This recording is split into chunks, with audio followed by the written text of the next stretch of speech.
এই যে কয় টাকা বেতনে চাকরি করো, বাড়ি করিছো, গাড়ি করিছো, আবার মার্কেটে কাজ করতেছো, হাজার হাজার কোটি টাকা সম্পত্তি বানাইছো, তখন কি তোমার আল্লাহ দেখি নাই? তাড়াহুড়া করে কি হয়েছে? আসমা তো না আসলে পাবো কেমন দেখো না আসো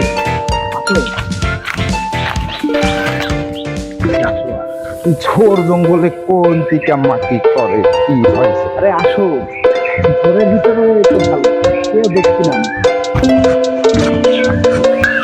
আমার হেনে আনলে কি হয়েছে? এত তাড়াহুড়া করে কি ধরনের কি হয়েছে? কি সমস্যা কি?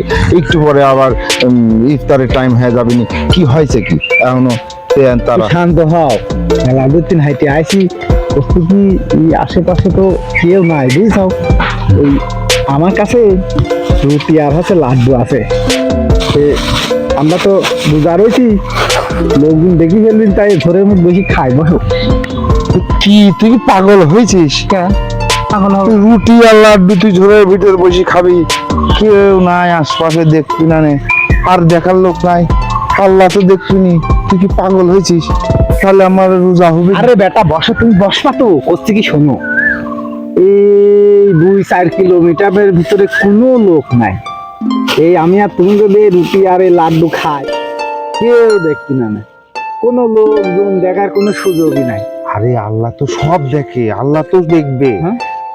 মামা আজ কি না হয় আল্লাহ দেখতেছে, আল্লাহর ভয়ে তুমি রুটিটা খাচ্ছ না, রোজা রইছো, কিন্তু তুমি কি চিন্তা করেছো যে তুমি এই যে কয় টাকা বেতনে চাকরি করো, বাড়ি করিছো, গাড়ি করিছো, আবার মার্কেটে কাজ করতেছো, হাজার হাজার কোটি টাকা সম্পত্তি বানাইছো, তখন কি তোমার আল্লাহ দেখি নাই? তুই তো ঠিকই বলেছিস রে,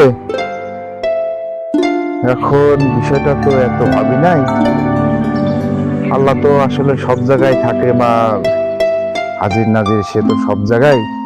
তো ঘুষ খাইছি, আসলে লোভে পড়ে খাইছি, যাই হোক এটা অবশ্যই অন্যায়, চেষ্টা করব আর পরবর্তীতে ঘুষ না খাওয়ার এই রোজার মাসে আমিও প্রতিজ্ঞা করতেছি এটা খাবো না। তুই আমার চোখটা খুলে দিলে ভাগ্নি, আমার চোখ খুলে দেওয়ার জন্য তোকে অনেক ধন্যবাদ।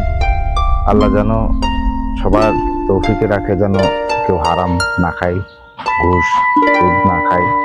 আর ছোট্ট একটা বিষয় নিয়ে তুই আমাকে এত বড় একটা শিক্ষা দিবি বুঝতে পারি নাই।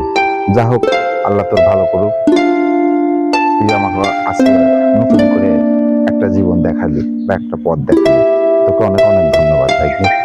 মামা তোমাকে ধন্যবাদ, তুমি যে বুঝতে পারছো, আল্লাহ যে তোমাকে বুঝ দান করেছে, এটাই শুকরিয়া। আলহামদুলিল্লাহ। আলহামদুলিল্লাহ।